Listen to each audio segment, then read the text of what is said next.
Olá, sejam muito bem-vindos ao Networking para Brasileiros Podcast. O NPB, para quem não sabe, é um grupo sem fins lucrativos que tem o intuito de fortalecer as comunidades brasileiras residentes aqui no Canadá.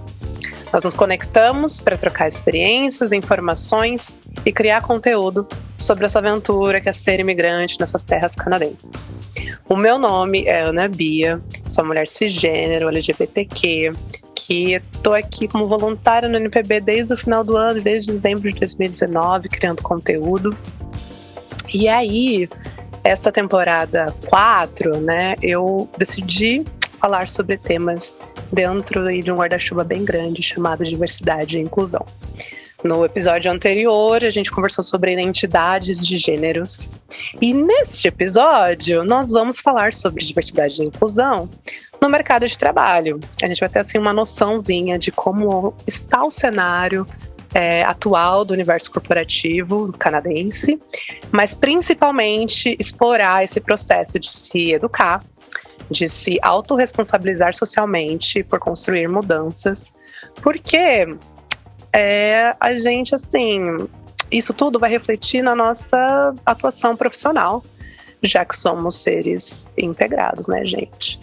E no final do dia, empresas são feitas de pessoas. Então aqui hoje, para a gente conversar sobre isso, eu tô com 2 convidados, e aí eu vou pedir para que vocês se apresentem pra gente. Antes eu só queria fazer um comentário, assim, que tá um dia lindo, assim, de céu azul em Toronto, céu brilhando, uma sensação de térmica do quê? De menos 27. Então, assim, que alegria de não precisar pisar lá fora hoje, porque é sábado. Então, Cris, quer começar? Por favor, se apresente para os nossos ouvintes e quem está assistindo pelo YouTube. Com o maior prazer. Obrigada pelo convite, Ana Bia. É um privilégio fazer parte do NPB nessa mesa de diversidade. Então, eu sou a Cris Dias, eu sou natural de Porto Alegre, do Rio Grande do Sul. Estou aqui em Toronto faz 3 anos. Meu background no Brasil, então eu tenho experiência e minha formação educacional foi em doutorado em informática na educação. Sempre tive a experiência trabalhando com comunidades vulneráveis e pessoas com deficiência.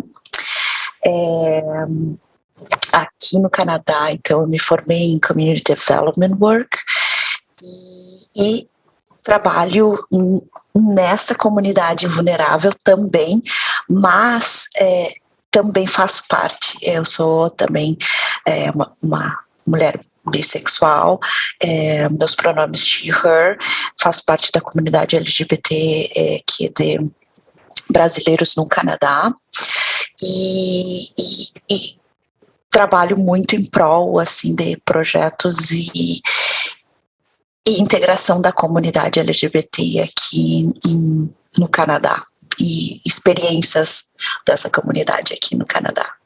A Cris também, né, como ela já falou aí, voluntária no NPB, e Luiz, que está retornando, né, mais um episódio com a gente aqui, não é a primeira vez que a pessoa está participando, então, welcome, assim, mais uma vez.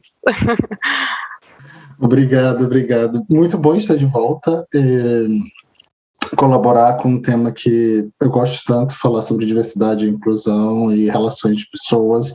Não sou da área social nesse sentido de psicologia, de serviço social, mas trabalho há muito tempo com isso.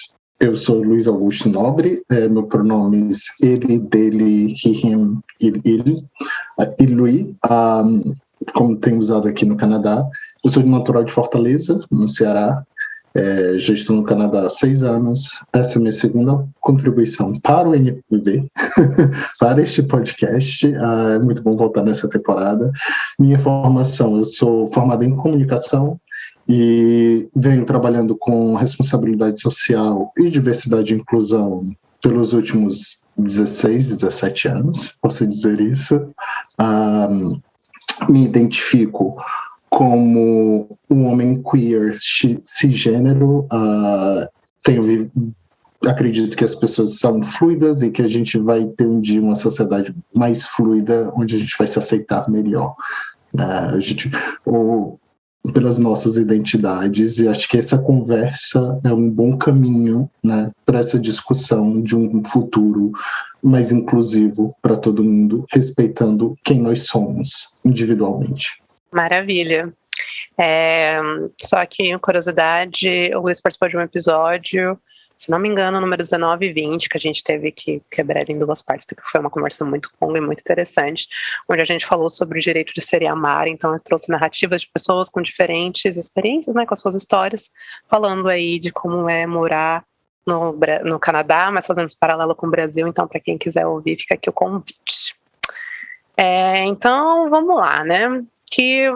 Vamos começar sobre o seguinte aspecto. Toda pessoa trabalhadora, ela tem o direito de trabalhar num ambiente que ela se sinta segura, que ela seja tratada com respeito e livre de discriminações.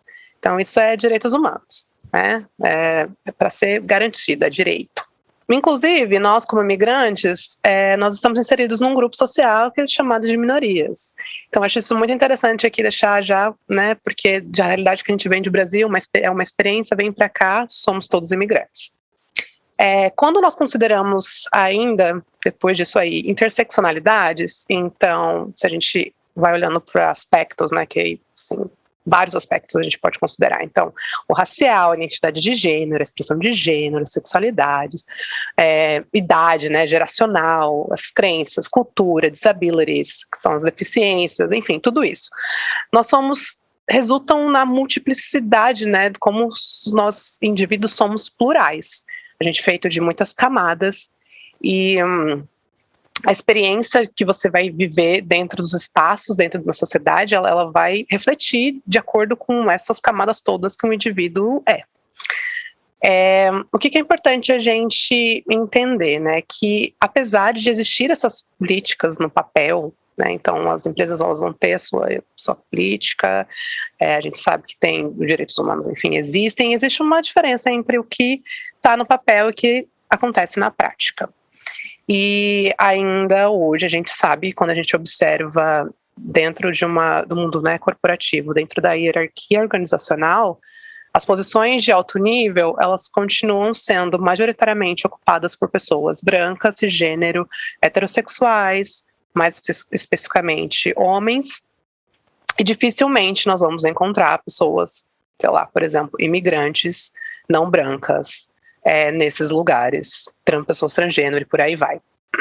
Então, assim, a gente sabe que construir realidades diferentes, né, mudar leva tempo, requer energia e não tem término, assim, não acaba. É uma coisa que é constante durante o nosso processo do viver. Primeira coisa que eu quero conceituar com vocês é o que é diversidade e inclusão.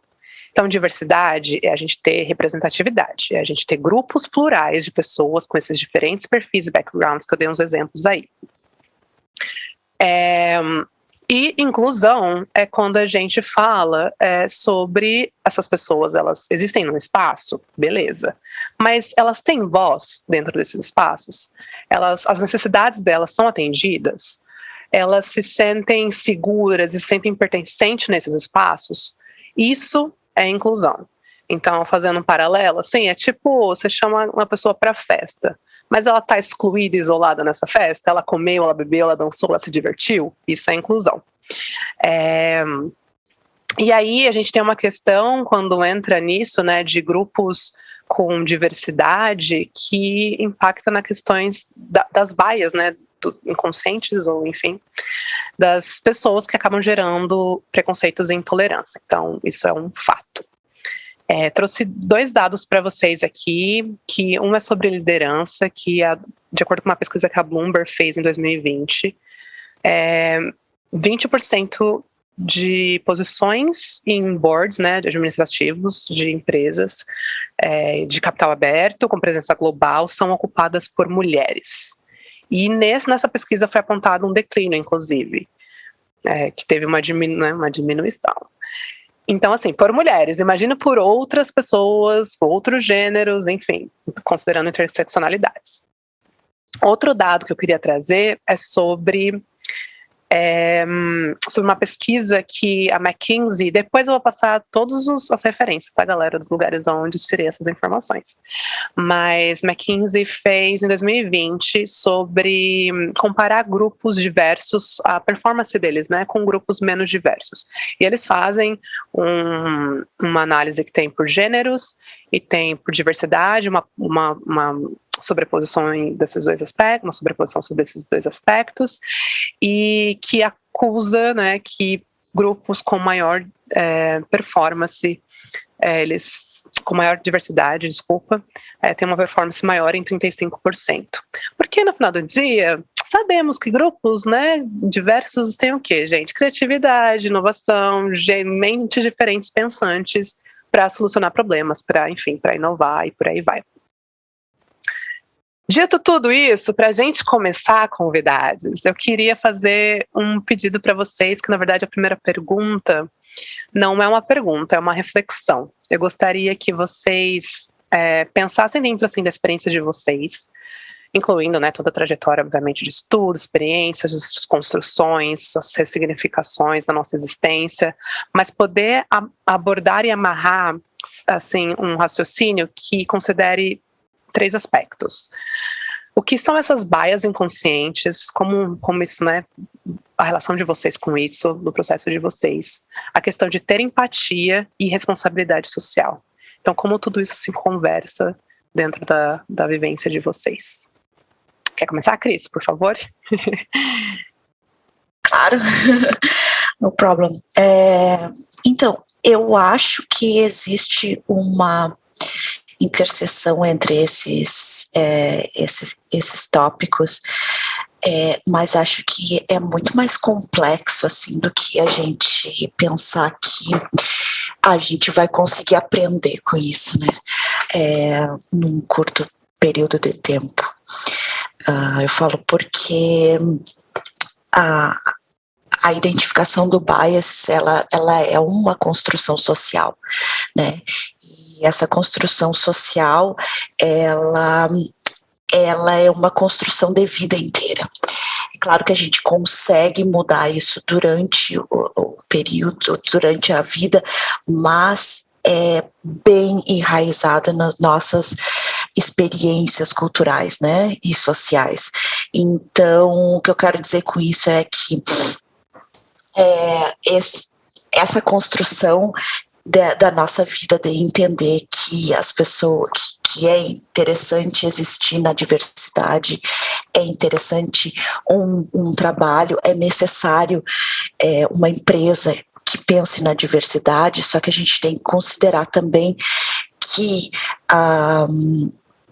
nessa diversidade existem essas comunidades, por exemplo, de pessoas que vêm de uma construção religiosa muito forte, que vêm de uma construção conservadora muito forte, e isso vai, mesmo que seja um processo que possa mudar durante a vida, é difícil, né, reverter alguns problemas, né, algumas atitudes que nos deem essa bias, esse preconceito, estereótipo, né, e o que é o como a gente pode reverter não, demonstrar empatia e fazer com que as pessoas sejam mais empáticas com relação a isso. E me parece que a representatividade, ela é extremamente importante nesse quesito, né? De fazer com que esses bias vão desaparecendo com o tempo, porque dentro de uma realidade tu tem representatividades que podem mostrar o como todo mundo deve ser empático, né? Por exemplo, no BBB, né? Essa participação da Linda Quebrada O que eu acho que deve ser extremamente cansativo para ela explicar o tempo todo, e para não só para ela, para várias pessoas, porque as pessoas são inteligentes, as pessoas têm acesso, as pessoas pesquisam, e com isso elas podem, né, correr atrás disso, mas é preciso daí uma pessoa que representa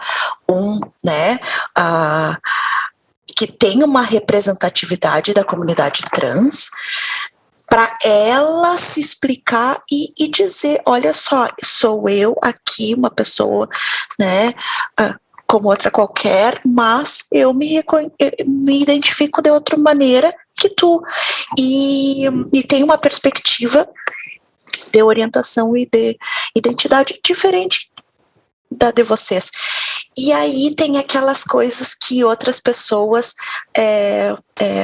trazem os seus bias, chamando ela do nome pejorativo, que é o nome mais comum que as pessoas utilizavam antigamente, né? E aí, então, assim, é a representatividade que eu acho que faz com que as pessoas tenham empatia e consigam pensar na perspectiva do outro. E a questão social que tu falou, eu acho que ela é permeada em toda essa construção e desmistificação do bias, né? O Cris, eu gostaria de explorar com você um pouquinho o trabalho que você teve né, lá no Brasil, o seu background com educação e disabilities. Então, acho que se você conseguisse trazer para a gente, acho que seria interessante trazer um pouquinho dessa sua experiência com pessoas, né, com disabilities e como isso... aprendizado, né, consideração que a gente às vezes é isso, a gente desconsidera porque não é a nossa realidade, a gente não olha o mundo pela nossa realidade sem olhar, expandir isso para ver sobre diferentes óticas, né, sobre outras possibilidades. Então, você poderia trazer? Então, a minha pesquisa, ela começou eu entrei na URGS, então, para estudar mestrado, e eu entrei numa linha de pesquisa que é a linha de pesquisa da informática na educação, mas eu queria, como eu tenho uma formação de tecnologia inicial, mas eu tive, minha família toda uma família de educadores, né? Eu sempre quis trabalhar com a tecnologia de uma forma educacional, né? E porque na minha concepção e de todos os estudos, a tecnologia ela é uma forma de suporte para as pessoas terem acesso não só à informação, mas ao mundo, né? E então eu entrei nessa linha de pesquisa na URGS, e a minha orientadora trabalhava com autismo, tecnologia e autismo. E eu comecei a caminhar em vários tipos de espectro de deficiência, e eu encontrei uma que me pareceu muito mais, não que não existe, claro, mas muito mais esse foco que eu sempre tive da questão de entender a tecnologia não só como um meio, como o fim, mas como um meio de navegação para a construção do ser, né, a construção social e a interação desse ser com a sociedade. E eu encontrei esse grupo, que é um grupo da comunidade com deficiência visual e cegos, que estavam à parte do restante da sociedade, sabe? Por causa da sua dificuldade, especialmente com a tecnologia, porque a tecnologia não era acessível para eles. É claro, nossa, eu estou falando isso que parece uma coisa muito óbvia hoje em dia, mas na minha pesquisa não se tinha nenhum trabalho em cima de tecnologias para pessoas cegas e com deficiência visual. Então, assim, tipo, pensando hoje em dia parece tão normal, mas não era uma realidade de quando eu comecei a estudar, não que eu seja tão velha, né? Mas, na verdade, não. E aí eu comecei, né, a fazer uma pesquisa para entender quais eram as dificuldades, e principalmente eu tinha feito a minha monografia de graduação com crianças, e eu quis dar sequência, trabalhar com crianças também no mestrado. Criança aprende muito rápido, né? Então foi uma pesquisa muito, muito interessante, que os professores das classes especiais que tinham mais dificuldade em ser treinados para utilizar a tecnologia do que as crianças, muito mais rápido. Mas só para dar uma ideia assim das dificuldades, né? A principal dificuldade é que nós vivemos numa sociedade muito visual, né? Cores, tudo. Então, assim, design é trabalhado assim para ter um customer service mais interativo, né? Então, quando a pessoa cega ou com deficiência visual está usando uma tecnologia, um computador, por exemplo, vamos especificar só no computador, ela precisa de um suporte tecnológico que faça a leitura na tela para ela, das coisas que estão acontecendo na tela. Então, isso é chamado um leitor de tela, né? Que esse leitor de tela, ele vai fazer toda a construção da esquerda na diagonal da esquerda para a direita, do que está se passando na tela. Só que alguns sites, eles não são preparados para isso, né? Então, qual a dificuldade principal? Por exemplo, em imagens. Um cego, ele precisa de uma descrição de imagem, né? Porque se o programador está fazendo lá, ele vai inserir uma imagem com o nome imagem 1. Só que dentro do contexto da leitura de tela, o cego, ele não vai entender o que significa essa imagem 1 e o que está contida na imagem 1. Então, a descrição é um processo bem minucioso, que tem que dar todas as informações do que está contido numa imagem. Então, isso é uma das dificuldades. E várias tecnologias, por exemplo, como tecnologias do cotidiano, que é uma coisa que a gente trabalhava muito, pessoas trabalhando utilizando a tecnologia para o cotidiano. Home banking, caixa eletrônico, né? Coisas básicas que tu faz no teu cotidiano que te facilitam a vida, mas que para algumas pessoas com deficiência visual é impossível, né? Então, a minha pesquisa foi em cima disso, e como que eu posso ajudar essas pessoas? Como que a minha pesquisa poderia ajudar essas pessoas? Então, inicialmente eu comecei a trabalhar com crianças, então era um software educativo para crianças cegas, né? E depois, no doutorado, teve um crescimento muito grande da abertura das universidades federais para atender com cotas, né, para pessoas com deficiência e também a comunidade indígena. Só que a universidade não estava preparada para isso.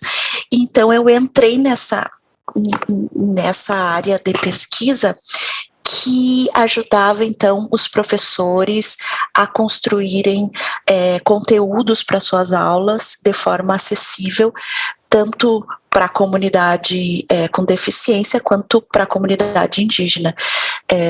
Sabe que a comunidade indígena tem outro tipo de linguagem que a gente acha que, né, é comum a nós, mas não, né?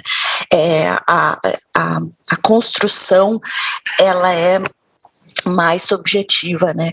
E isso tinha muita, dava muitas reclamações de que os alunos não estavam aprendendo e eles estavam desistindo. Então, a ideia era transformar o compreender com a dificuldade da acessibilidade e a dificuldade das pessoas com deficiência dentro da universidade, para que, né, esses alunos continuassem na universidade, se formassem, né? Então eu comecei a trabalhar com a deficiência visual dentro da construção da universidade, mas eu falo bastante, né? Acho que... Ótimo, muito obrigada. Pode respirar um pouquinho agora, Luísa, contigo.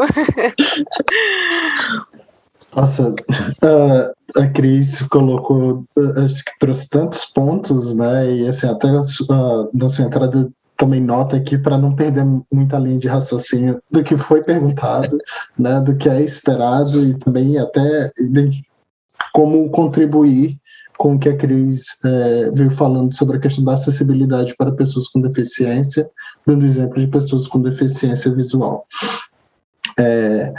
Eu vou puxar pela introdução, quando você falou, Ana, sobre diferença de diversidade e inclusão, algo mais quantitativo, mais qualitativo, que é a questão do chamar para a festa, né? De convidar, e aí, tá, a pessoa você convidou a pessoa para a festa, chamou para dançar, deixou que essa pessoa pudesse escolher também a música que ela quer dançar, né?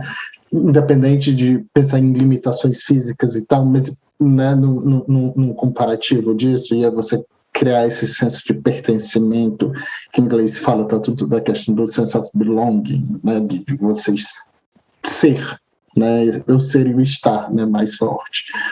E eu acho que a gente falhou aqui hoje, né, nós como grupos, e acho que talvez seja uma lição para o próprio pro podcast, para a gente, quando você pergunta sobre a questão de preconceitos, que é tão enraizado na nossa sociedade, a gente vem levando, a gente vem reproduzindo modelos e a gente às vezes não percebe, né? Isso vem com a linguagem, com o uso de uma palavra que é pejorativa para um grupo, né? Como a Cris falou sobre a participação da língua quebrada e termos que foram utilizados. E aí a gente vem nesse momento de criar empatia, que talvez esteja sendo meio resumido, mas quando a Cris começou a falar, nós falhamos, né, hoje nesse podcast, que a gente está querendo falar de diversidade e inclusão, de acessibilidade, a gente não se descreveu. Existem pessoas que podem estar nos ouvindo, que elas podem só estar nos ouvindo, isso é ok.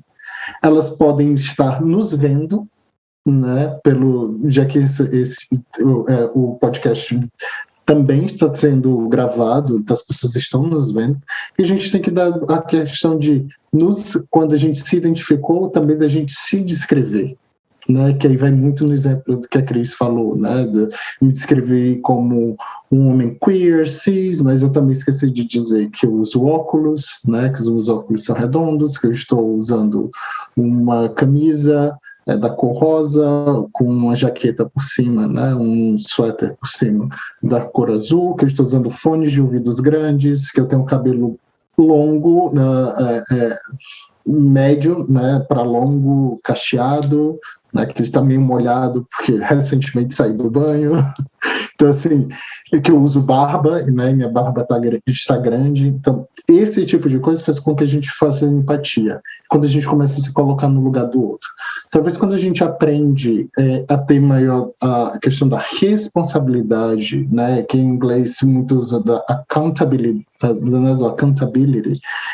a gente puxa para si certas questões que a gente precisa quebrar esses paradigmas com que a gente trata tão naturalmente os atos. Esse exemplo que eu dei aqui agora com relação à acessibilidade pela questão visual, a gente pode alinhar para vários outros, né? Para trazer de comunidades LGBTQIA+, a questão da sigla é uma outra discussão, mas como lidar com questões indígenas, né, de povos indígenas que a Cris mencionou. Ela falou sobre a própria forma como os computadores são os leitores para pessoas com deficiência, vai da esquerda para a direita, sendo que a gente sabe que em outras culturas a leitura é feita ao contrário. Então, como ajustar esse tipo de coisa? Como a gente ter uma outra visão de mundo? E aí, talvez, com outras visões de mundo, com a pluralidade, com essa discussão, a gente comece a dar espaços, né, para visibilidade. Existem vários exemplos que podem ser dados para a questão da visibilidade. A visibilidade pode ser cansativa para algumas pessoas, porque a gente vai entrar de que ela vai ser a referência, ela vai ser a pessoa que vai educar os outros, quando não é o papel dessa pessoa. Né? E que ela está sendo colocada ali numa posição de privilégio por ter chegado lá, mas também é cansativo, né, da nossa prática, da gente procurar se educar, né, das escolas, né, das famílias terem discussões onde a gente consiga trocar esse processo educacional. E isso a gente vai moldando, quebrando preconceitos, quebrando certas estruturas que a gente vem reproduzindo, que hoje elas são, se a gente for comparar a linguagem, né, a forma como nós nos tratamos hoje, com 10 anos, 20 anos, 30 anos, é muito diferente. Né, de hoje quem vem se identificando mais de forma mais cedo como pessoas nas comunidades LGBTs, talvez tenha um processo um pouco mais tranquilo do que quem estava vindo nisso há 20 anos. Né? Não, e aí, isso vem muito do apoio da família, do apoio das pessoas que estão ao redor. E acho que com isso a gente vai construindo essa quebra, a gente vai passando pelo processo da empatia e a nossa responsabilidade, que vem de a gente aprendeu, a gente sabe que o termo é utilizado, e quando a gente escuta o termo utilizado, né, de forma errônea ou preconceituosa, ou até intencional, porque a gente sabe que muitas vezes as pessoas vêm com o uso intencional de certos termos, a gente para assim, não entendi, me explica. Criar uma situação que seja constrangedora. Isso faz parte, acho que, da nossa responsabilidade e de criar essa empatia. Você pode não se identificar como uma pessoa daquele grupo, né, daquela minoria, daquela situação, mas olha, você não entendi, me explica.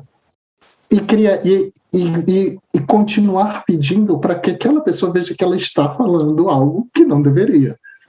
Se ela quer falar, se ela acredita naquilo ali, que ela guarde dentro da casinha dela, da caixinha dela, de onde seja, mas que ela não exponha. E talvez com isso a gente consiga mudar, né, por essa quebra de preconceitos, criar essa empatia que vem com a visibilidade, né, com a coisa de tudo, e que no final a gente vai ter a responsabilidade de chegar para as pessoas, de convidá-las para as festas, de convidá-las para dançar nessas festas, e de ter músicas para que todas elas possam escolher, representando as identidades de cada um. Acho que meio que voltei para o ponto, né, da abertura. E espero ter feito alguma coisa, ter respondido o questionamento, não o questionamento, mas a questão, o que foi colocado, né, de falar sobre a questão de preconceito e simpatias, e a nossa responsabilidade, porque a responsabilidade social ela não é corporativa das empresas. Né, todos somos feitos por pessoas, né? Essa responsabilidade também ela é pessoal. Maravilha, gente. Muito obrigada. E total com a nossa reflexão que você fez, eu acho isso linda. A gente o tempo todo tá com esse olhar atento, né? Uma das coisas assim primordiais. Porque justamente não nos escrevemos. Quando você falou isso, eu falei, ai, gente, olha aí, realmente. Então é algo que a gente tem que estar constantemente, ativamente, né, fazendo. E acho que para fechar assim esse pedacinho, eu queria que vocês rapidamente, então, reforçassem a importância. Por que importa? Por que importa a gente ativamente estar, né, se educando? Por que importa a gente ativamente estar fazendo, né, stand assim, quando você falou de deixar uma pessoa que falou alguma coisa que, né, é ofensiva, ela é preconceituosa, por que importa a gente questionar e fazer essa pessoa se sentir desconfortável? Por que importa a gente realmente ativamente está tomando atitudes para mudanças, consequentemente no ambiente de trabalho, né, também?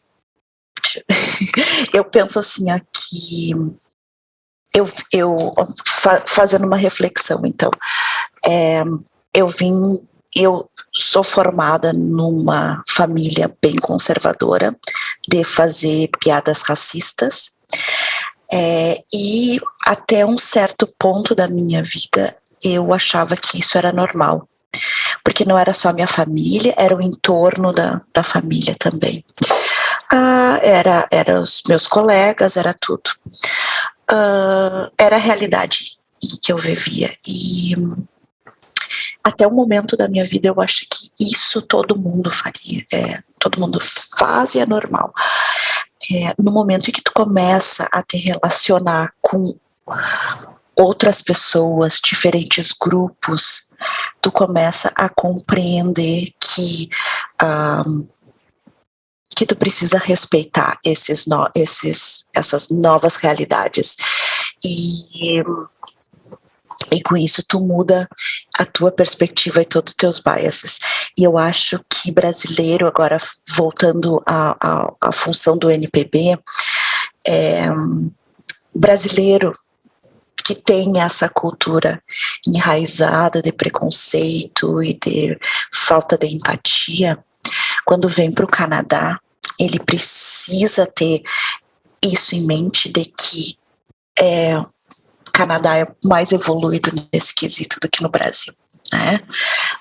Que a gente precisa respeitar a diversidade, que a gente precisa ter mais empatia dentro do mercado de trabalho, dentro das suas competências, qualquer lugar onde vai estar, precisa ter esse, e questionar, porque acho que nem o Luiz comentou,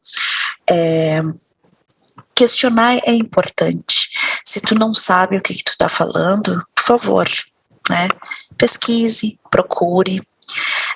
Eu faço parte de vários grupos dentro grupos de brasileiros dentro do Canadá. Então, tem um grupo em específico que eu gosto muito, que acho que é um grupo muito democrático, que em todas as nossas reuniões, quando tem questões, por exemplo, sobre diversidade, orientação sexual, identidade de gênero, tem algumas pessoas em específico que perguntam, por favor, me diz o que significa isso. Né? Me explica. Na última reunião foi um debate sobre land acknowledgement, que é muito comum aqui no Canadá a gente fazer uma reflexão e uma constatação de que nós estamos numa terra que não nos pertence, né? Que não é nossa propriamente, e isso para nós no Brasil, que a gente não tem uma relação muito carinhosa com a comunidade indígena, não faz sentido. E quando tu vem para o Canadá, tu aprende que os canadenses, por mais que tenham várias outras questões políticas envolvidas, eles em todas as atividades e eventos, eles fazem o land acknowledgement, dizendo, nessa terra nós sabemos que os povos originários que viviam aqui são os reais donos dessa terra e que nós estamos usufruindo desse lugar que já era habitado há muito tempo. E essa pessoa perguntou, por que fazer isso? Qual a necessidade de fazer isso? Então, a gente tem sempre aqui no Canadá uma construção e um aprendizado.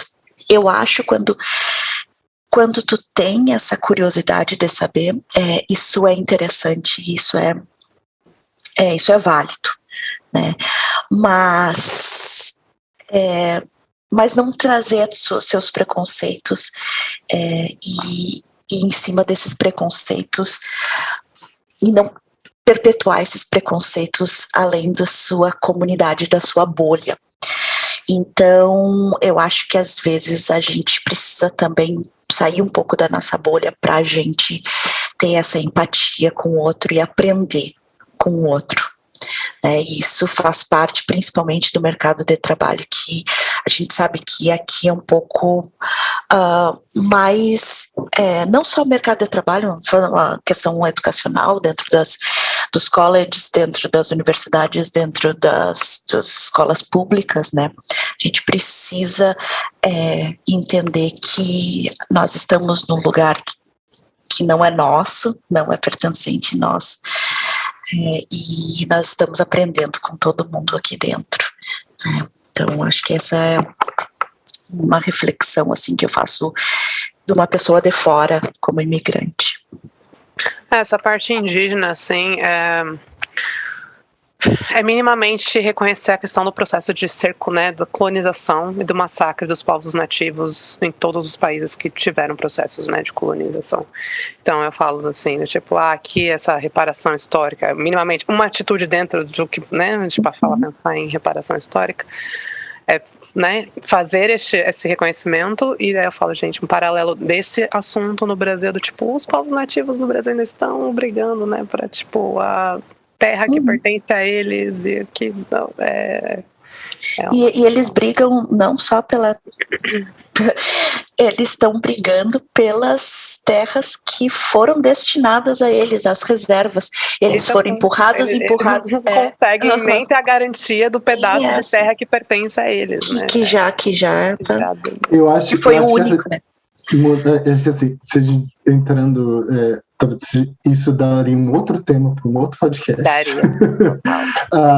Mas assim, só para pontuar que essa questão dos povos indígenas, principalmente no Brasil, eles não estão lutando ainda. O que a gente vê não é a luta pela terra em si, é pelo direito de existir. E aí, com o direito de existir, vem o direito de pertencer a um lugar, o direito de manter essas terras e tudo mais. Então, assim, essas discussões, elas vêm, e todo esse processo, eu tenho participado de algumas discussões relacionadas à forma de manter a inclusão dos povos indígenas aqui do Canadá, desse processo de reconhecimento de terra no início de eventos e tudo mais. Existe é um processo longo e que tem que ser feito de uma forma consciente de que não é meramente algo para se checar. O novo protocolo de evento é fazer o Land Acknowledgement. Esse processo ele está sendo feito de forma consciente. Você está fazendo realmente o que você está fazendo além de dizer que você está nessa terra? O que você está fazendo para contribuir e apoiar esses povos indígenas que aqui no Canadá, que é o país que mais tem água potável no mundo, muitas comunidades não têm acesso à água potável. E você pensa, mas isso acontece? Acontece, e a gente pode entrar em N discussões, né? Por isso que eu falei que seria um outro tema, mas que talvez que venha com a relação do privilégios, nós nos reconhecermos como privilegiados em várias situações, inclusive quando nós, brasileiros, mudamos para o Canadá, viramos essa minoria chamada, dentro do termo imigrante, que na verdade nós estamos fazendo uma nova colonização, a gente pode traçar paralelos, e que a gente faz disso de uma forma privilegiada. Por quê? Porque de alguma forma, não estou dizendo, cada um teve processos diferentes, pode ter sido mais fácil, mais difícil, ter apoios daqui, dali, o quanto você teve que economizar para estar aqui, né, para fazer a imigração, mas que nós somos sim um grupo de privilegiados que saímos do Brasil e viemos para cá. Porque de alguma maneira nós tivemos condições, ou que a oportunidade nos foi dada e nós nos agarramos nela. E a partir daí vem todo o processo. Então, assim, eu não estou entrando, não quero falar sobre o processo de imigração, mas para que isso sirva que nós somos privilegiados. E com o conhecimento de sermos privilegiados, que a gente também possa se revisitar e questionar por que eu tenho acesso a isso e outra pessoa não tem. Por que eu tenho o direito de ir e vir como um homem branco, né, apesar de ser miscigenado, a minha pele, eu, de uma certa forma, me identifico como um homem branco? Por que eu tenho uma sensação de segurança mais forte no ir e vir do que um homem negro, que pode ter um corpo no mesmo tamanho do meu, mesma altura, né? E as pessoas vão ter medo daquele corpo negro e não vão ter medo de mim.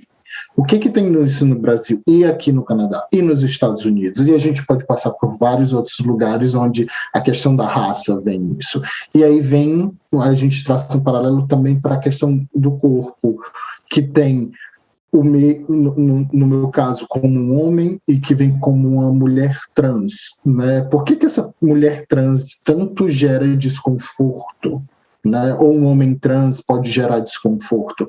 E da gente entender desses privilégios, que onde eles nos trouxeram, de onde eles vieram, e que a gente começa a questionar. A Cris deu exemplo de ao redor dela ter somente isso, e que vários de nós ao nosso redor, já que a gente, puxando para a questão da diversidade e inclusão, para as comunidades LGBTs, né, que acho que é um dos temas do podcast hoje, apesar da gente estar falando de vários outros em paralelo, por conta da interseccionalidade, que onde nós estamos, apesar de você ter sido rodeado, ter sido exposto com novelas, com filmes, você não se identifica como daquilo ali. E a gente começa a se questionar. E eu acho que vem muito desses questionamentos sobre que sociedade é essa que a gente vive, né? E a gente pode puxar um Paulo Freire com a questão do opressor do oprimido, né? E aí vem, porque isso traz da reprodução de modelos, mas assim, isso traz os pontos, né, da educação, e que a gente tem sim que puxar essa responsabilidade, que nós somos responsáveis pela nossa educação. Não é o papel da escola, né? A escola, ela vai ter uma educação formal, ela vai passar certas coisas.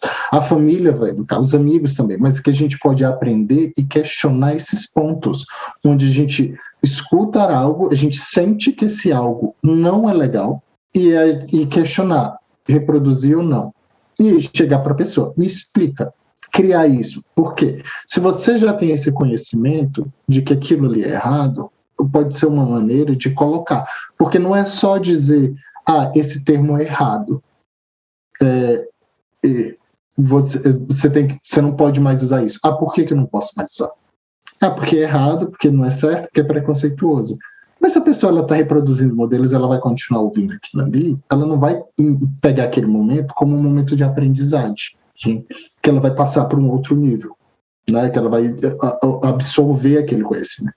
Mas talvez nesse questionado, o questionar, me explica, a pessoa comece a refletir sobre aquilo que ela está dizendo, e ela percebe que determinados termos e expressões são erradas, e passa a não utilizar mais.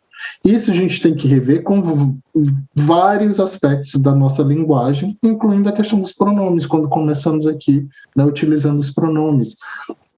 Ele, dele, ela, dela, ele, dele, a questão da linguagem neutra. Por que a linguagem neutra? Existe um grupo de pessoas que não se identifica, e o uso da linguagem neutra traz algo, demonstra a evolução da nossa sociedade, que a gente reconhece, que a gente quer incluir, e a língua, ela é sim viva. A gente hoje utiliza termos que não existiam no passado, né? E que do passado, a escrita, a fala era diferente do que é hoje. Então as pessoas podem chegar e dizer, mas isso não é gramaticalmente correto. Tem coisas hoje que também não eram gramaticalmente corretas há 100 anos. E a gente mudou. A gente evoluiu. A forma como a gente lida a gramática, né, o jeito de falar, em regiões do Brasil, né, temos 3 pessoas aqui nessa conversa de 3 lugares diferentes do Brasil, com 3 experiências, a gente fala diferente. né? Então, assim, é entender que essa linguagem é viva. E não é que um sotaque, uma fala é errado, não. Mas que a gente vai entender nesse processo. Isso passa para a linguagem neutra, que a gente inclui as pessoas, né, que não binárias, trans, que não se identificam com o masculino, né, com essa cisgeneridade, com a binaridade, e vai do processo. E aí eu acho que vem muito de uma frase de um professor português, chamado Boaventura de Souza Santos, que ele fala, que puxa muito para o que a gente está conversando sobre direitos, e o direito de existir, o direito humano, o direito de sermos, né? Que a gente tem o direito de ser iguais quando as nossas diferenças nos inferiorizam, e que nós temos o direito de sermos diferentes quando as nossas igualdades nos descaracterizam. E acho que vem muito desse ponto. Eu acho que da linguagem neutra, do uso dos pronomes, dessa conversa, de começar a ser uma semente para a gente perceber que nós somos plurais. Ai, quantas coisas maravilhosas essa discussão. A minha próxima pergunta para vocês é vocês trazerem, na verdade, um overview das instituições que vocês trabalham atualmente. Então, a The 519 e a Pride at Work Canada. Então, falar qual é o propósito dessas instituições, quais serviços elas oferecem, para quem. E também já emendar aqui, porque gostamos de falar, então já fica mais fácil. Na perspectiva de vocês, como que é esse atual cenário do mundo corporativo canadense aí em relação à diversidade e inclusão? Pode ir? Posso começar? Eu hoje estou como coordenador de marketing de comunicação de uma organização não governamental canadense chamada Pride at Work Canada, Fierté au Travail Canada. Nós atuamos nacionalmente em todas as províncias e territórios canadenses. Trabalhamos com empresas e organizações de diferentes tamanhos, né, em diferentes indústrias, e o nosso trabalho é ajudar que esses empregadores, a gente trabalha mais com a ideia do PJ, né, da pessoa jurídica, mas assim, só que como a Ana falou mais cedo, as empresas são formadas de pessoas, então a gente também tem um trabalho com os indivíduos, né?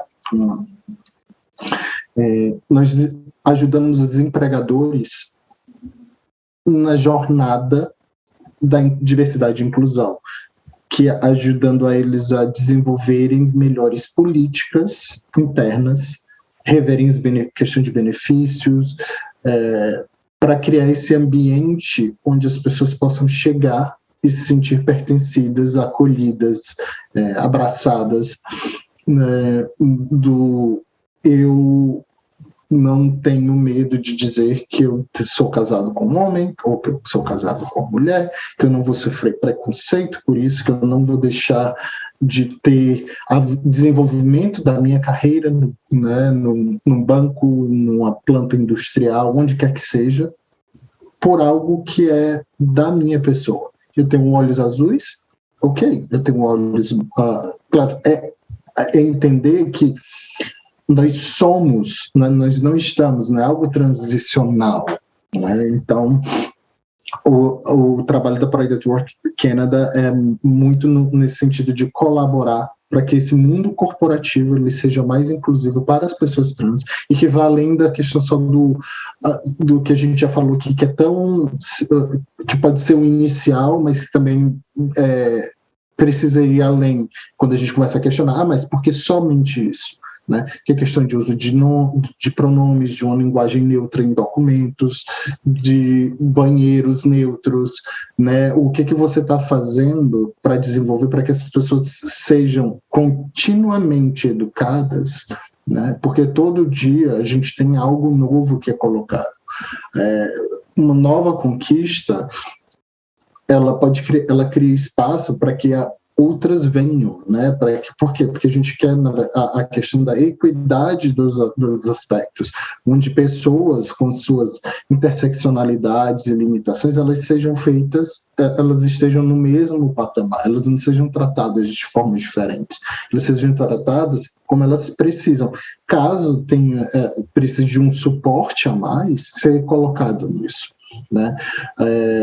Por exemplo, pessoas que estão em processo de transição de gênero têm um tratamento hormonal, tem um tratamento, assim, como esse acolhimento das empresas para que essas pessoas elas possam passar por essa transição, né, de uma forma onde elas continuem o trabalho, onde elas continuem com o emprego, onde elas tenham, né, a flexibilidade que se espera para que elas possam transicionar.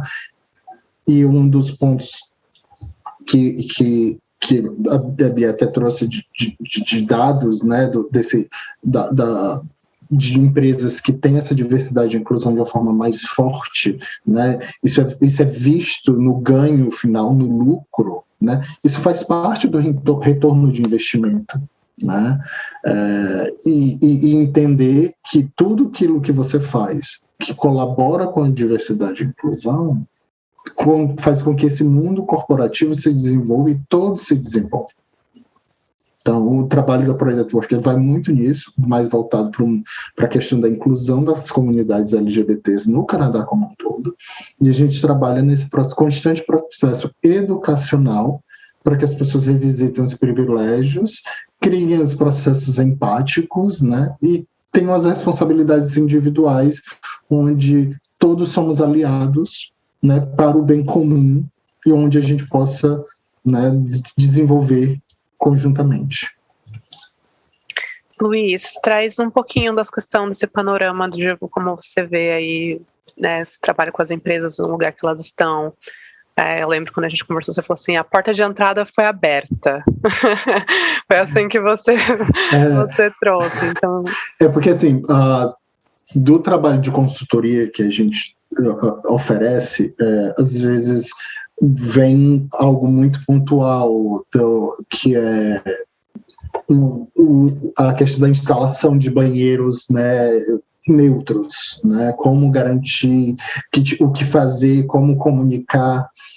Isso pode ser a porta de entrada, né? Como a gente já falou em comparações, para que você questione. Ok, a porta de entrada, a gente te explicou, mas o que fazer além do uso do banheiro? Porque o uso do banheiro não garante que vocês tenham um ambiente inclusivo. As pessoas conversam, a gente sabe onde o seu lugar de trabalho, você indicaria um amigo para trabalhar lá, né, se ele se identifica como parte daquela comunidade, se é realmente um local de trabalho que não é tóxico, onde as pessoas se desenvolvem, onde as pessoas se sentem pertencidas e elas florescem, né, elas crescem dentro desse ambiente.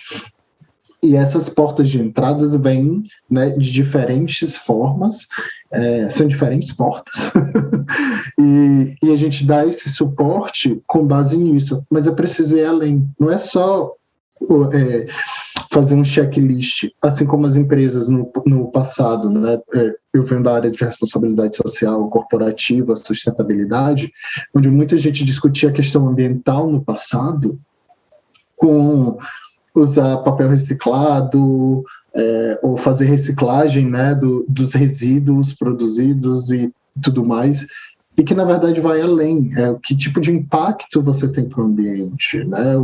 A gente mora num planeta que é limitado, né, que os recursos são limitados, e que a gente está cada vez utilizando mais, e como é que você coloca? Isso também vale para as relações de pessoas. Então, hoje o que se discute, o que eu vejo muito da discussão, né, dos processos para diversidade e inclusão, a área de ambiental, de responsabilidade social, sustentabilidade, já estava discutindo isso há 20 anos, mas que a gente traz esse paralelo, porque vê que existe e a gente ainda continua discutindo questões ambientais desses 20 anos, né, que ainda acontecem. As realidades de países são diferentes, a realidade a tecnologia para aquilo ali, mas que a gente possa colocar num processo evolutório, né, da nossa sociedade, para que a gente sim consiga preservar a forma, né, algumas coisas, mas que seja aberta a esse novo, a esse desenvolvimento. Então, o mundo corporativo aqui no Canadá, ele tem ido, algumas empresas elas estão mais avançadas do que outras, mas existem ainda indústrias, não é da empresa, mas é da indústria, né, que ainda é muito... que ainda está em passos, né, que precisam ser desenvolvidos mais. A gente sabe que, por exemplo, a indústria da construção é extremamente machista, misógina, homofóbica, transfóbica. Existem empresas que fazem por onde, mas que na planta, onde o lugar é construído, né, onde está sendo feito um novo condomínio, um novo prédio, aquelas pessoas elas precisam também ser educadas e expostas a certas coisas, né? Recentemente foram encontrados vários nós, né, de enforcamento em construções aqui no Canadá, em Toronto, em alguns outros pontos. Isso é relacionado à questão racial. Então, imagine, se a gente vê isso com relação à questão da racial, de não ter espaço, às vezes, para que mulheres possam trabalhar, imagina para a população LGBT, que tem mulheres trans, que tem homens trans, que tem pessoas negras que também são encaixadas nessas letras. Então, trabalhar muito nisso. E aí vem uma porta de entrada para um banheiro neutro, também pode significar para rever outros aspectos, como a questão de acessibilidade, que a gente já falou aqui antes, né, no início do programa, de você começar a rever, porque um vai conectar com o outro, que vai conectar com o outro, e você vê a necessidade de que você tem que revisitar todo o processo para garantir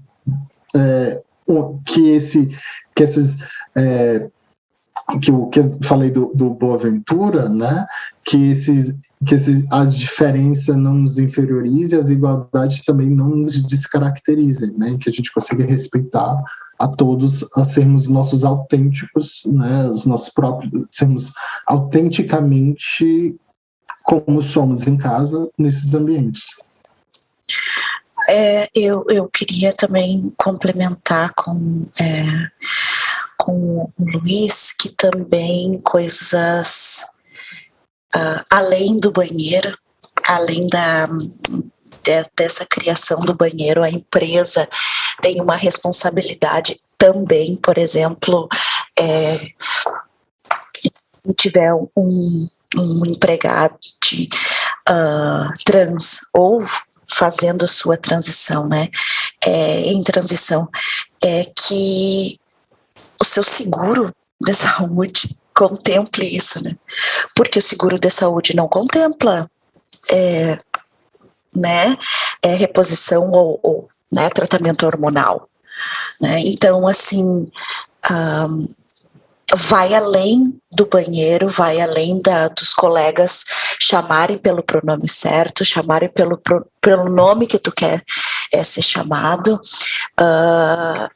Ele tem um componente também financeiro, né? Que as empresas elas têm essa dificuldade de compreender que também precisam melhorar os benefícios dos seus empregados para que contemple todos e ao mesmo tempo seja diverso, né? Dependendo de cada necessidade.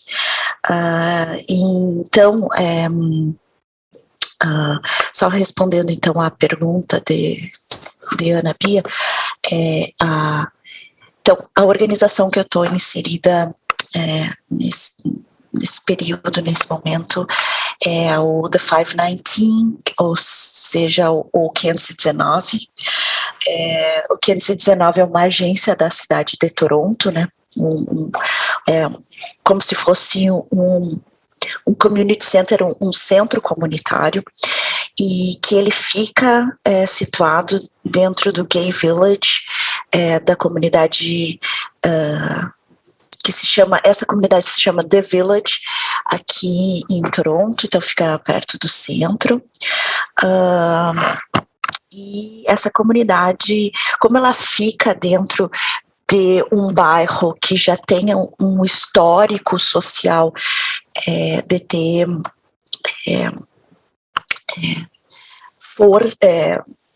embates e construção política de reconhecimento e de respeito à comunidade LGBTQIA+, aqui em Toronto especificamente, o The 519, então, trabalha em prol dessa comunidade. Então, ele oferece serviços como serviço de imigração para newcomers, serviço legal, tem um legal clinic que atende qualquer tipo de problema ligado à justiça que a pessoa possa ter.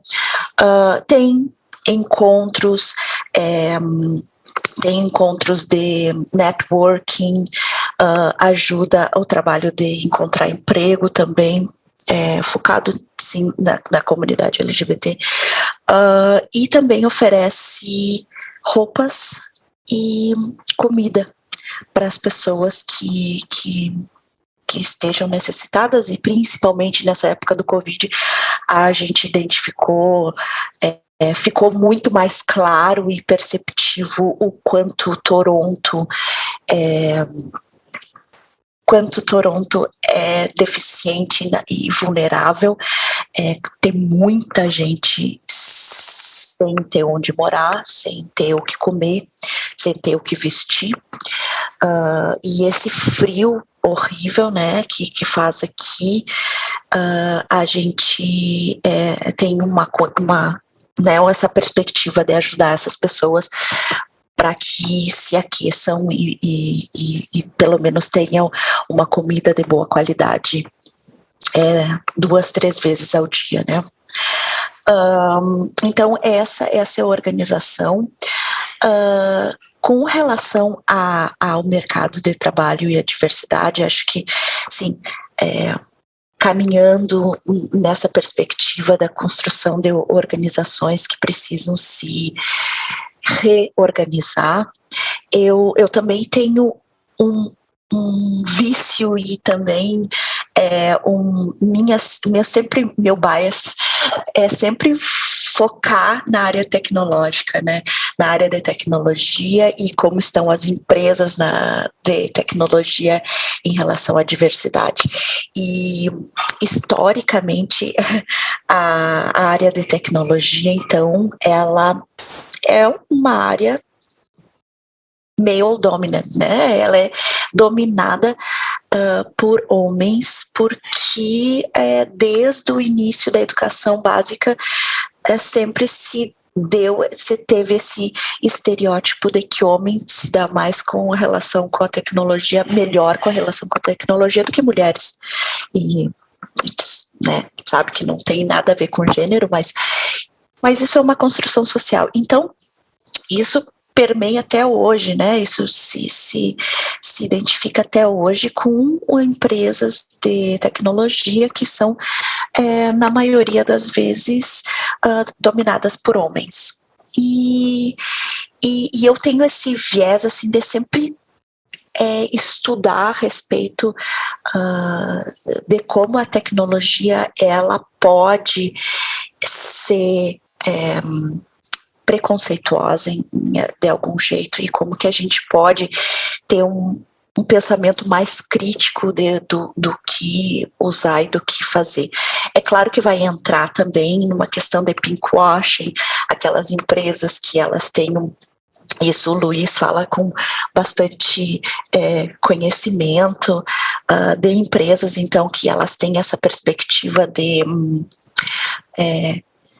oferecer como se fossem diversas e apoiadoras da comunidade LGBTQIA+, e ao mesmo tempo não tem ninguém na sua diretoria ou na sua coordenação de manager em topo da hierarquia que seja, né, da comunidade LGBTQIA+. Então, assim, existe bastante uma mudança na perspectiva e no pensamento também dos empreendedores canadenses, mas existem muitas coisas que precisam ser trabalhadas e melhoradas. Então, eu fiz um curso nessa escola Hotman, que é uma escola de business ligada a Ryerson, e esse curso, ele tem essa perspectiva de analisar gender analytics, né? Analisar como o gênero interfere e tem uma mudança constante no mercado de trabalho. Então, o quanto, por exemplo, ficou sobrecarregado e ficou terrível para as mulheres fazer o home office, né? E como é fácil para o homem, ao mesmo tempo, fazer home office, né? E fica bonitinho quando o filho aparece entrando na sala e interrompendo uma conversa, uma call, que eles chamam, né, no Brasil, uma conversa virtual.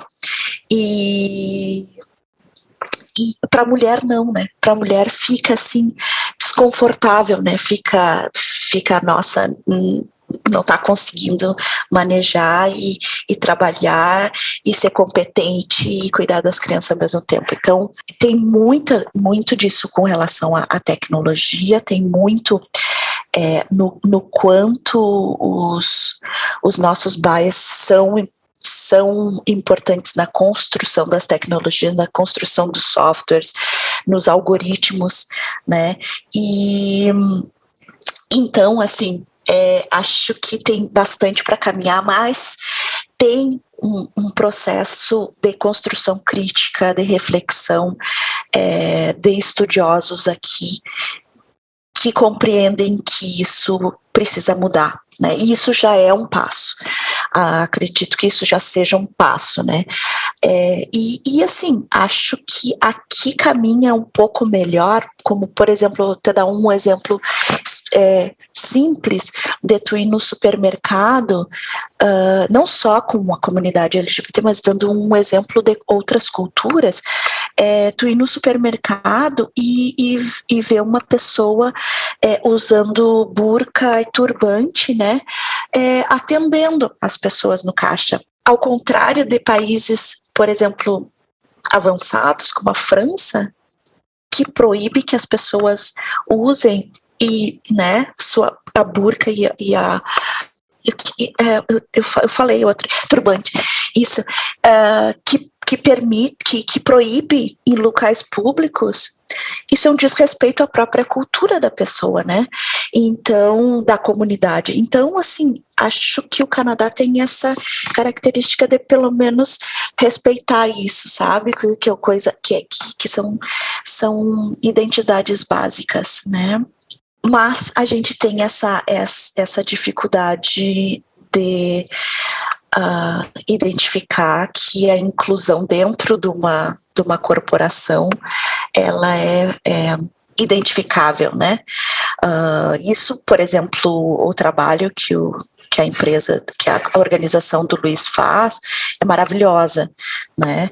Porque ensina as organizações a ser diversas e inclusivas, né? A criar processos que incluam essas pessoas. A organização do 519 também tem essa característica. Os postos mais avançados da hierarquia são imigrantes, são pessoas negras, são pessoas trans. Então, acho que é bem representativo nesse sentido. Porém, quando entra em enterprise, né, em empresas e corporações, isso tem um foco diferente, mas acho que existe alguns grupos que estão dando dicas e repensando criticamente nessa mudança, né? Tem muita coisa, né, que dá para ser feito, né, gente? Vocês não comentaram nada sobre recrutamento e seleção, por exemplo, mas tanta coisa que as empresas podem fazer quando a gente começa a olhar realmente, assim, convite, né?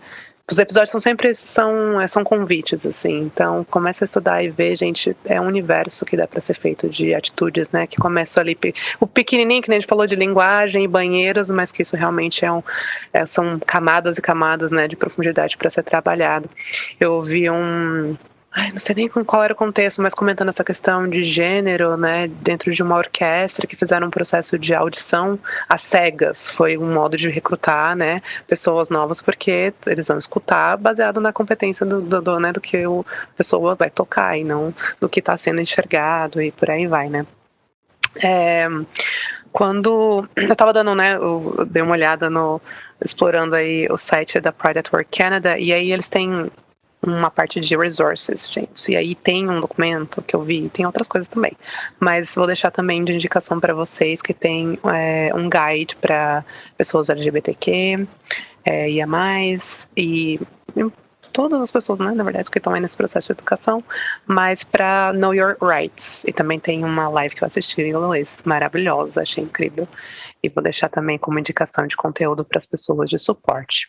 Para a gente caminhar, então, para a última parte, eu queria que a gente trouxesse exemplos práticos do que podemos fazer. A gente conversou antes, fora do programa, sobre consumo de artistas, referência, né, de conteúdo, de conhecimento, se repertoriar de pessoas de diferentes perfis, né, trazer diversidade para a sua vida.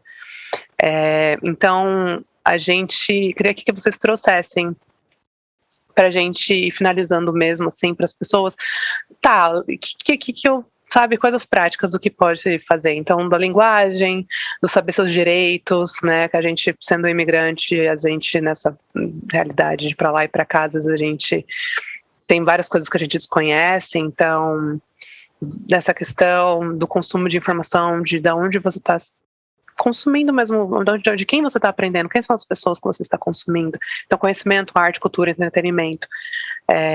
Queria que a gente trouxesse, assim, tipo, exemplos para as pessoas. Vou começar, então. já desmutei meu microfone. Estou preparado, vai lá. Não, eu acho que assim, eu falei muito rapidamente sobre a questão de práticas de contratação e o meu raciocínio ele vai chegar na questão do consumo. E quando a gente cria esse ambiente inclusivo, onde a gente conversa e convida, identifica e sugere para amigos, amigos, que é um lugar, né, onde as pessoas vão se sentir bem trabalhando ali, de certa forma a gente também está consumindo. Né? Nós, como público de interesse interno, nós também somos consumidores das nossas próprias empresas, né? Seja com consumo, se é uma empresa que ela é de retail, de varejo, ou dependendo do tipo de serviço, nós também acabamos consumindo o que a gente produz, né? Karl Marx está aí para isso. E aí, quando a gente passa por esses processos, né, onde você tem políticas de benefícios, você tem práticas de contratação, onde você consegue um grupo mais diverso, mais inclusivo, onde você tem práticas de promoção profissional, onde as pessoas elas vão ascender profissionalmente para cargos de chefias de liderança, mantendo um clima mais diverso. Várias empresas elas têm uma base de diversidade muito grande, mas a pirâmide, né, dentro dela ainda o topo da pirâmide ainda é muito homem cis, branco, heteronormativo, né? Vamos colocar dentro desse. E isso passa pela questão do que a Cris falou sobre construção social, de não ter incentivo, por exemplo, para que meninas entrem para áreas científicas, tecnológicas, né, voltada para engenharia, matemática, toda essa. Existem hoje programas, né, financiados por empresas para atrair mulheres. E esses programas, eles também, de uma certa forma, eles abrem portas, né, para atraírem grupos mais diversos. Está focado na mulher, mas também vai vir uma mulher negra, que vai trazer a realidade da população negra, né, e evitar tokenismo, que essa pessoa vire, né, um porta-voz forçado, além do papel profissional que ela tem de desenvolver, o que ela foi contratada a desenvolver, e que a gente vai puxando isso para o consumo, para o conhecimento, e o conhecimento não é saber a diferença entre o pronome neutro ou não, como utilizar, como passar da linguagem, mas é também de consumir conteúdo, consumir produtos. Eu sou aliado, me coloco como aliado da comunidade LGBT, mas o que você consome? Você compra quadros de artistas LGBTs, você vai em lojas onde os proprietários, ou você frequenta bares onde os proprietários são da comunidade, né? Sem ser... mas eu não me identifico como uma pessoa da comunidade, então não vou num bar, né, LGBT. Mas nem necessariamente o bar LGBT, ele é um lugar que você pode ir. Tem restaurantes que são, né, onde os proprietários são membros das comunidades LGBTs.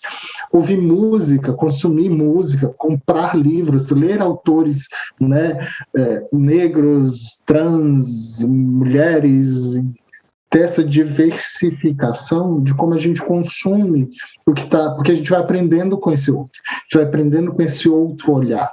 Se a gente continua consumindo o que é feito, né, dentro desse mundo misógino, e eu coloco que é o que a gente vive no mundo misógino. Hoje eu estou aqui conversando, hoje eu sou, apesar de ser um homem queer, eu estou com duas mulheres que elas podem muito falar, né, que se identificam com mulheres, mas que elas podem falar muito mais sobre a misoginia do que eu, né, do impacto que tem no dia a dia. Como eu falei, eu não tenho problema de voltar para casa, não me sinto amedrontado em voltar para casa. Talvez o que eu possa pensar posso ser roubado, dependendo se eu estou no Brasil, onde que esteja. As mulheres, elas têm outras preocupações, por exemplo, a violência do corpo, se elas podem ser, isso por pessoas negras, essa violência além, né, só pelos fatos de serem, né, aquele corpo branco misógino que nos cerca. E isso vai trazendo todos os elementos de consumo e que cabe na tecnologia. A Cris trouxe aspectos de tecnologia e tem idiomas que todos os pronomes já são neutros. Só que quando a tecnologia traz o algoritmo, ela coloca na prática os preconceitos que a gente tem, onde todos os pronomes vai dizer que a pessoa cozinha, a pessoa isso, a pessoa aquilo, a pessoa dirige o carro, mas quando faz a tradução vai para o feminino, tudo aquilo que é colocado para o universo, que a gente tem como para o universo feminino, e vai para o masculino tudo que é para aquilo ali. Que as mulheres são as grandes cozinheiras, mas se você for ver, os grandes chefes de cozinha são homens. E aí eu não estou nem entrando no ponto... Nossa, outra área. Tem tanta coisa. E quando a gente fala... Você falou de mulher andando na rua, né? Tipo, estupro. Quantas vezes a gente pensa em estupro? Mas é isso que eu estava querendo dizer, né? E aí, assim, quando eu estou falando de consumo, eu estou falando também de consumo de coisas feitas por mulheres para, né, na ginecologista, eu procurar uma médica, mas um urologista, talvez eu não me sinta confortável indo numa mulher urologista, ok, mas assim, não deixar de ir caso seja a opção. Esse tipo de consumo, ele vai além do consumo que a gente tem como de adquirir o bem, mas é de consumir o conteúdo, a prática, as vivências, né? E talvez até a palavra consumo seja equivocada nesse aspecto, mas que de uma certa forma a gente não deixa de ser, né? Da gente pegar e se questionar e ver, eu realmente estou sendo dessa forma, né? Qual é o meu papel? Eu como homem, como mulher, como né, uma pessoa cis, uma pessoa trans, eu como uma pessoa que a minha orientação sexual é essa, é aquela, o que eu estou consumindo também dessas pessoas ao meu redor. E acho que eu acho que eu continuaria falando muito tempo sobre isso.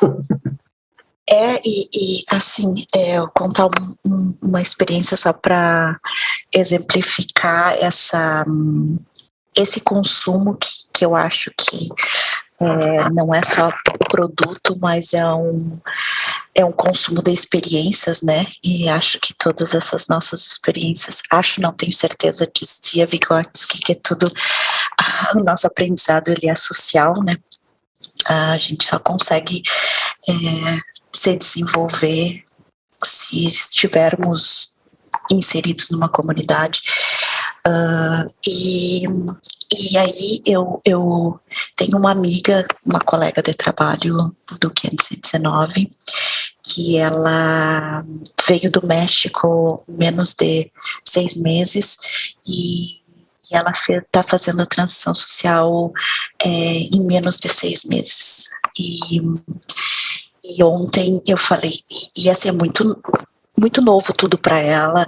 Ela está fazendo reposição, está fazendo o tratamento hormonal, é tudo muito diferente. Isso ela me contando, porque eu sou mulher, mas eu não tenho essa experiência de ter feito tratamento hormonal, e ela me disse, está tudo muito forte em questão de sentimentos para mim.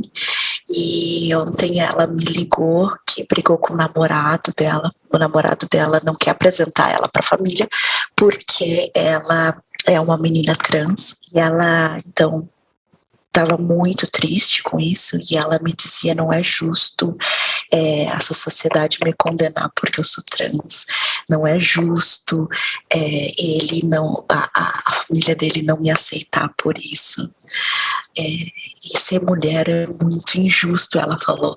E isso me marcou bastante, porque realmente ser mulher e assim, em qualquer tipo de concepção, assim, ser mulher, se identificar como mulher é um processo bem doloroso, que eu acho, assim, né?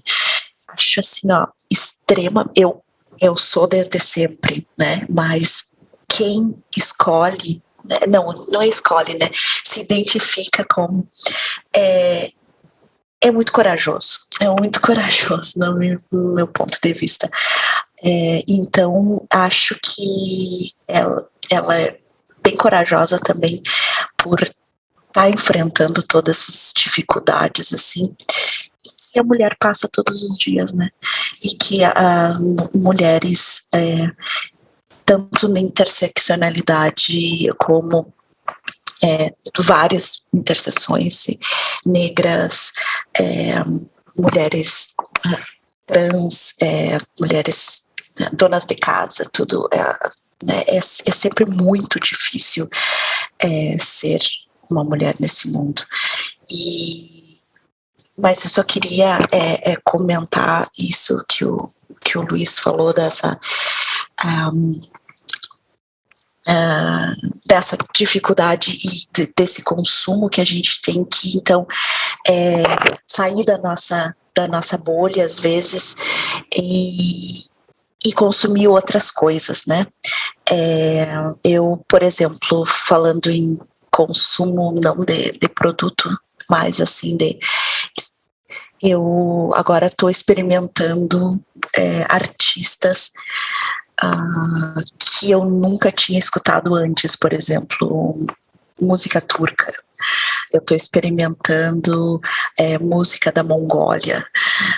Então, assim, para conseguir abrir minha cabeça para outras culturas, para outros conhecimentos, para outras, né? E o que tu consome também, ele vai agregando na tua perspectiva, assim, de visão de mundo, né? Então, acho que com relação a isso, podcasts, eu sou meio que viciada, eu não assisto Eu não assisto vídeo no YouTube, mas eu escuto muito podcast.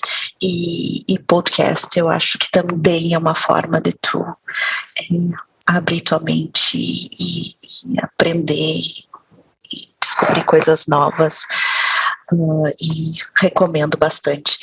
E com relação a também ao que o Luiz estava falando de saber o que, identificar o que tu consome, se a pessoa é um aliado e a pessoa está fazendo seu papel de aliado de verdade.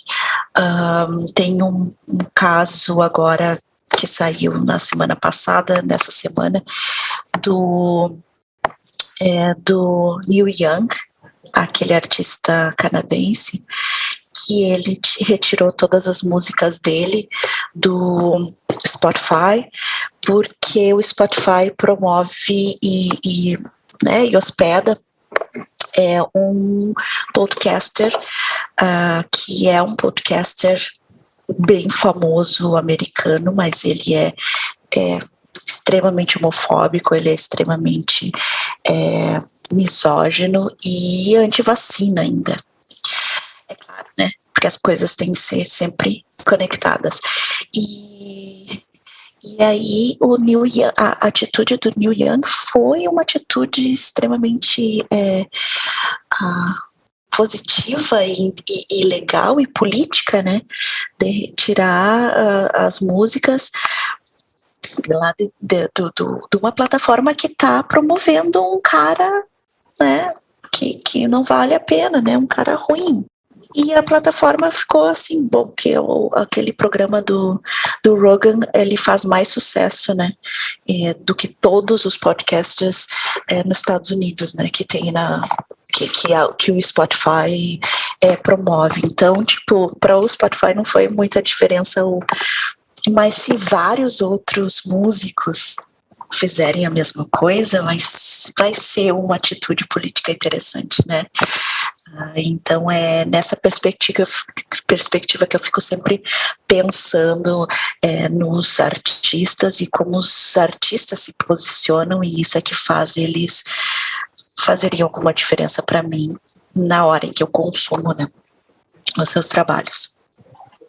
Cris, só pegando no carona, saber de onde consumir, não é só o que consumir, como você falou, isso é bom, mas também assim, eu estou consumindo algo que não é benéfico para alguma comunidade, ter o conhecimento de que determinado produto afeta uma comunidade indígena, que determinado produto afeta a questão das mulheres, que determinado produto ou empresa afeta a questão da comunidade LGBT e tudo mais. Isso faz parte de desse consumo consciente, de saber que nem tudo que você pode deixar a sua marca de protesto, né? O não consumir o que o exemplo que você deu foi um tipo de, a gente pode dizer que foi um tipo de consumo, porque ele sabe, ele está ajudando que os seguidores dele desenvolvam um consumo consciente e que não discute podcast. Você quer me ouvir? Tem outras plataformas, migrar. E aí muito do que a gente vive hoje, isso vale para vários aspectos e que vão para além da diversidade e inclusão, a gente só aprende quando a gente sente no bolso. Infelizmente. Infelizmente, Gente, muito obrigada. Eu espero que quem tenha escutado, esteja escutando e assistindo a gente aí, se interesse, né, a construir realmente uma mudança, né, que se aproprie dessa responsabilidade social que a gente falou.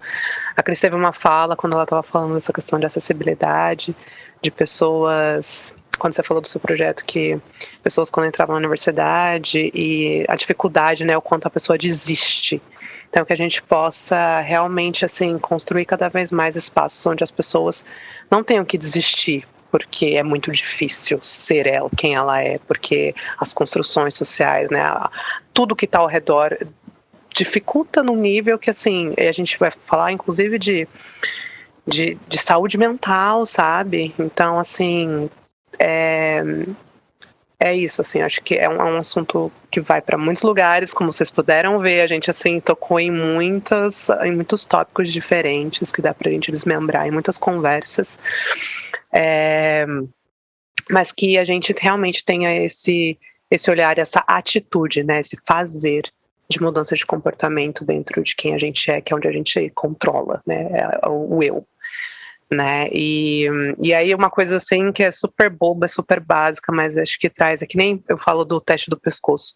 Na realidade aqui no Canadá é um pouquinho mais, pelo menos em Toronto especificamente, em Toronto, fazer o teste de pescoço quando você vai em restaurante, teatro, enfim, qualquer lugar que você vai de identificar a diversidade. Aqui tem bastante diversidade, então a gente vai enxergar isso. No Brasil a gente consegue ver isso com clareza, com mais, né, contrastes. Mas rede social, sua timeline é um indicador, olhar para quem você está seguindo, né, de quem que você está consumindo conteúdo. É também uma coisa super simples, que você ali tem uma autoavaliação de quanto de diversidade eu tenho na minha timeline. Então, algo que traz aí um indicador para você do pequenininho. Muito obrigada mesmo, estou muito feliz com esses conteúdos que a gente está aqui trocando e aprendendo juntos. E é isso, o NPB, a gente está aí presente em várias redes sociais. Siga a gente, manda se tiver alguma dúvida, alguma sugestão de conteúdo. Nós temos um e-mail que é npbpodcast@gmail.com. E é isso aí. Vocês querem falar mais alguma coisa antes da gente se despedir? Dar tchau? Eu quero só dizer que seria um prazer voltar e que a gente continue desmembrando vários dos assuntos, né? Acho que a nossa conversa hoje ela renderia muito mais.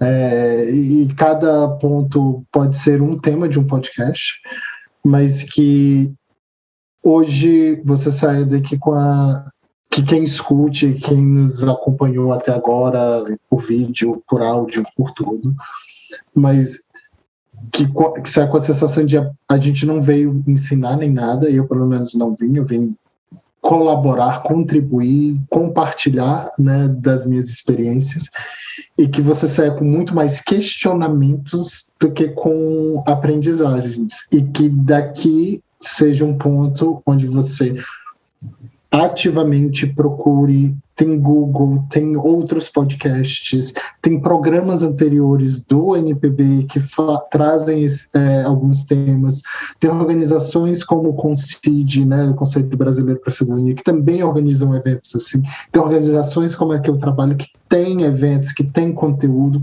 e assim, é daqui para frente. Eu acho que quem nos escutou até agora tem que sair com a responsabilidade de continuar o processo de aprendizado, porque isso daqui foi apenas a gente questionando e criando o desconforto, né, para que você veja, eu realmente preciso diversificar e incluir pessoas ao meu redor.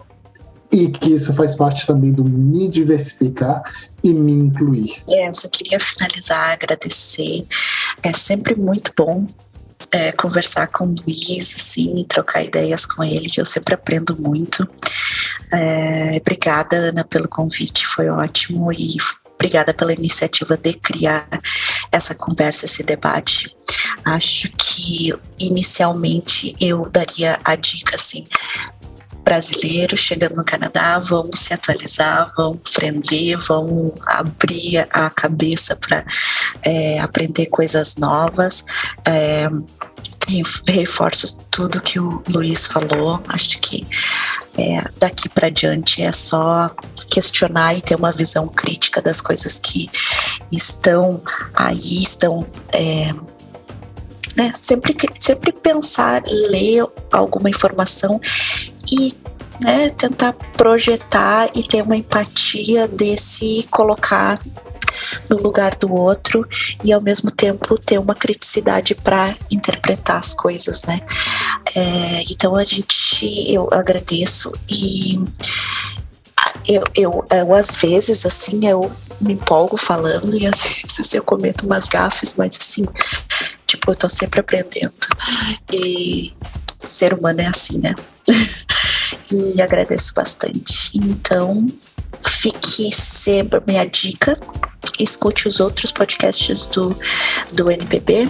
Acho que vocês vão, né, se deliciar com a conversa. E é isso. Obrigada. Tá bem, então um beijo. Até mais. Nos vemos no próximo episódio de Diversidade e Inclusão, que temos mais coisa bem por aí, galera. Até mais.